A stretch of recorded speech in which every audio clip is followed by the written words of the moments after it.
Blood ப்ரெஷரும் மாறக்கூடிய வாய்ப்பு இருக்கு ஒரே நாள்ல.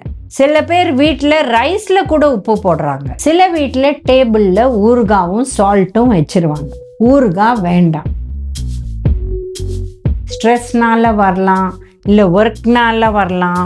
சில ஃபேமிலிஸில் நிறைய blood pressure, high blood pressure issues இருக்குது. சாப்பிட்ட அப்புறம் பிளட் ப்ரெஷர் ஏறும். ஏதாவது ஸ்ட்ரெஸ் வந்துடுச்சா பிளட் ப்ரெஷர் ஏறும். மருந்தோடு மெயின்டைன் பண்ணுங்க, தப்பே கிடையாது. ஹார்ட்டில் லெஃப்ட் சைட் தான் ரொம்ப ரொம்ப முக்கியம். நிறைய பேர் சொல்லுவாங்க, ஏன்பா மருந்து எடுக்கிற, இனிமேல் லைஃப் லாங் எடுக்கணும் அப்படின்னு சொல்லுவாங்க. லைஃப் லாங் எடுக்கணும், கரெக்டு. பிளட் ப்ரெஷர் வந்துடுச்சுன்னா இந்த பேக்கெட்லேருந்து சாப்பிட்றதெல்லாம் நிறுத்திடுங்க. அப்புறம் வீட்லேயும் உப்பு குறைவா போடுங்க. இந்த மாதிரி குறைச்சிட்டிங்கனாலே சிம்பிளாக பிளட் ப்ரெஷர் இறங்க ஆரம்பிச்சிடும். இது எல்லாமே நம்ம தவிர்க்கலாம். வாக்கிங் இல்லை எக்ஸசைஸ் ஆரம்பிங்க, டயட்டில் உப்பை குறைங்க. இந்த ஒரு மாதத்தில் ரெகுலராக வீட்டில் ஒரு இன்ஸ்ட்ருமெண்ட் வாங்கி எடுத்துக்கோங்க. காலையில் பிரேக்ஃபாஸ்ட் சாப்பிட்றதுக்கு முன்னாடி நீங்கள் எடுத்துட்டிங்கன்னா அதை கொஞ்சம் ஒரு 10 days 20 days எடுத்திங்கன்னா ஏறுதா இறங்குதான்னு தெரியும். இப்போ பிளட் ப்ரெஷரும் மாறக்கூடிய வாய்ப்பு இருக்குது ஒரே நாளில். ஸோ ஒரே டைமில் எடுங்க.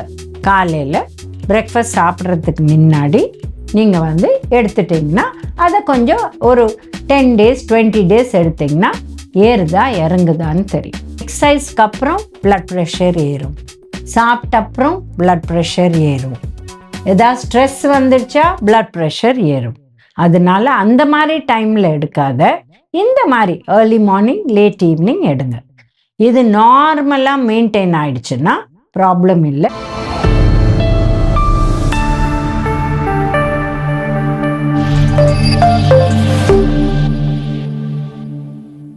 காஸ்மோ ஹெல்த் வியூவர்ஸ்க்கு வணக்கம்.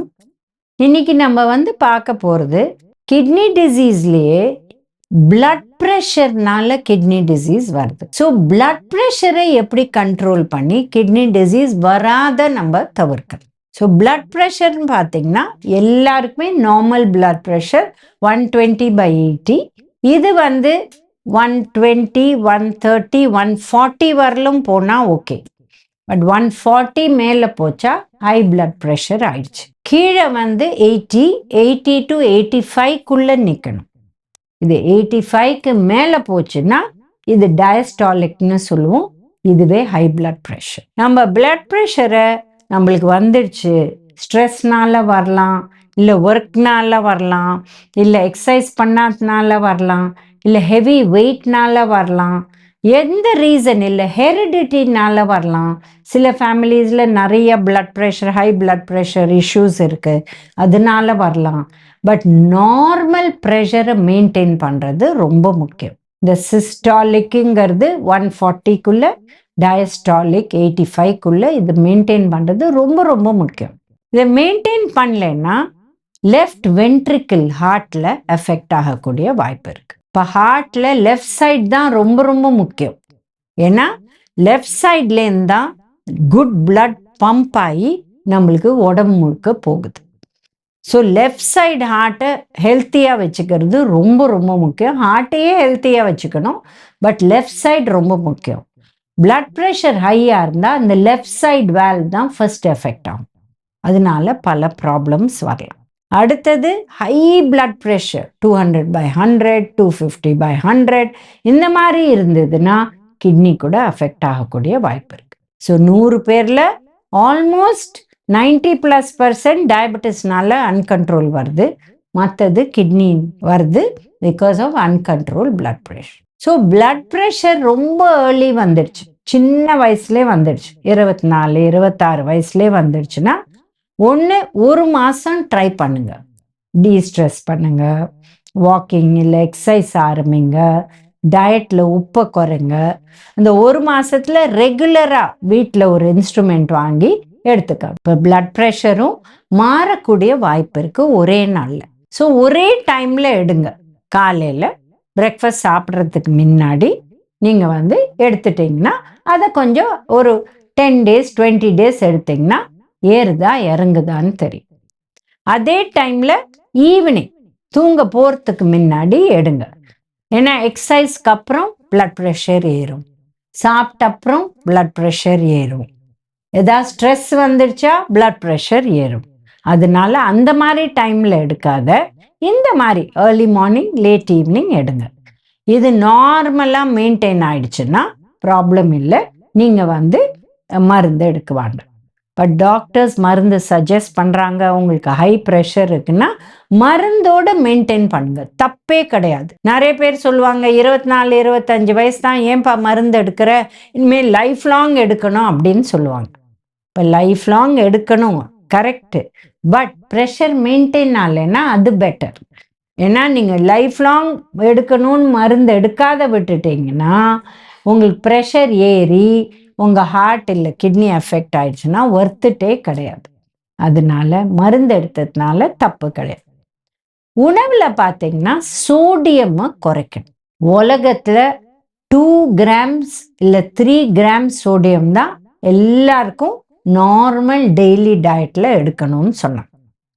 இந்திய நாட்டில் 5 grams கொடுத்தாங்க சோடியம். ஏன்? சோடியம் உப்புலேருந்தும் வரும், பால்லேருந்தும் வரும், எல்லாத்துலேயும் இருக்குது சோடியம். கீரையிலையும் இருக்குது, எல்லாத்துலேயும் இருக்குது, நேச்சுரல் ப்ராடக்ட்ஸ்லேயும் இருக்குது.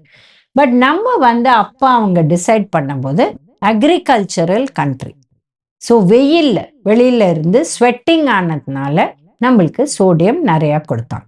இப்போ என்னடானா எல்லாரும் சாப்பிட்றது சிட்டியில், அவங்க பண்ணுறது ஏசி என்வாயன்மெண்ட்டில் உட்காந்துருக்காங்க ஹோல் டே, ஸ்வெட்டிங்கும் இல்லை வீட்டுக்குள்ளே உட்காந்துருக்காங்க, ஸ்வெட்டிங் இல்லை, ஆனால் சாப்பிட்றது 10 கிராம்லேருந்து 15 கிராம் சோடியம்.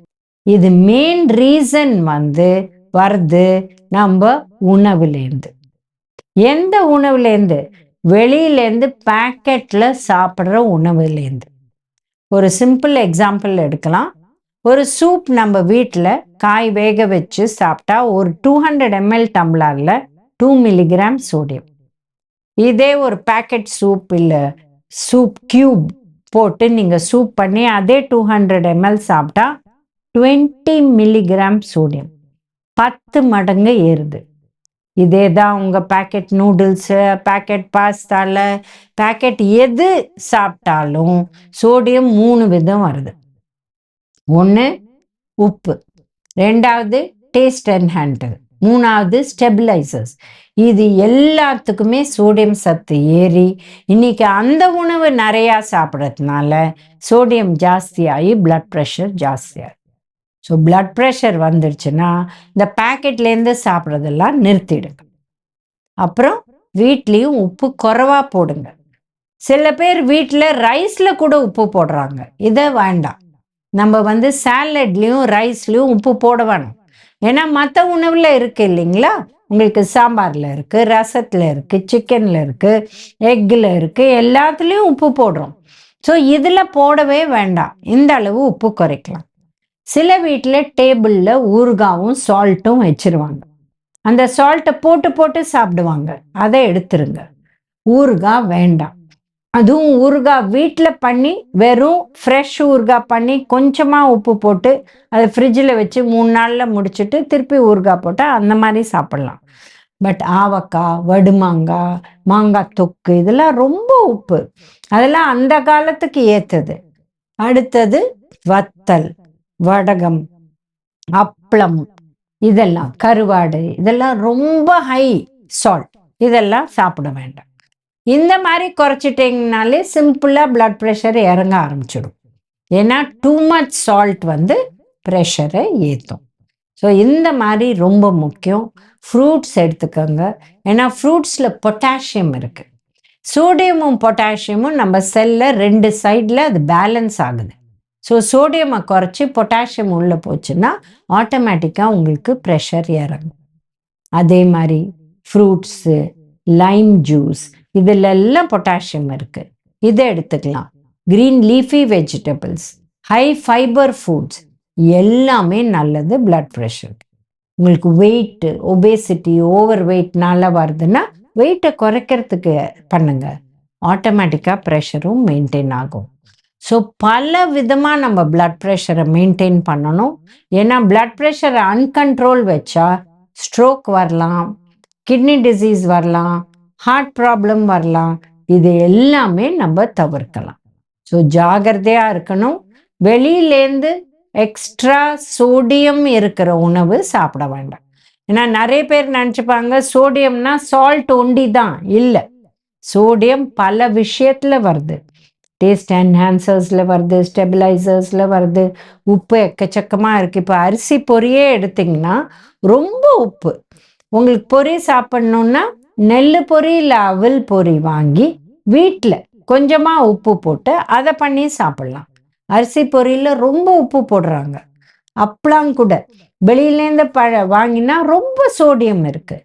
அதனால இந்த மாதிரி ஹை சோடியம் ஃபுட்ஸை அவாய்ட் பண்ணிவிட்டு நிறையா ஃப்ரெஷ் வெஜிடபிள்ஸ், ஃப்ரெஷ் ஃப்ரூட்ஸ் இதெல்லாம் உப்பு போடாத சாப்பிட்டுட்டு ஹெல்த்தியாக இருக்கலாம். இந்த வீடியோவில் நம்ம ஹை பிளட் ப்ரெஷர் வந்துட்டா அதை மெயின்டைன் பண்ணுறதுக்கு எந்த மாதிரி உணவு சாப்பிடணும்னு பார்த்தோம். இன்னொரு வீடியோவில் மீண்டும் சந்திக்கலாம்.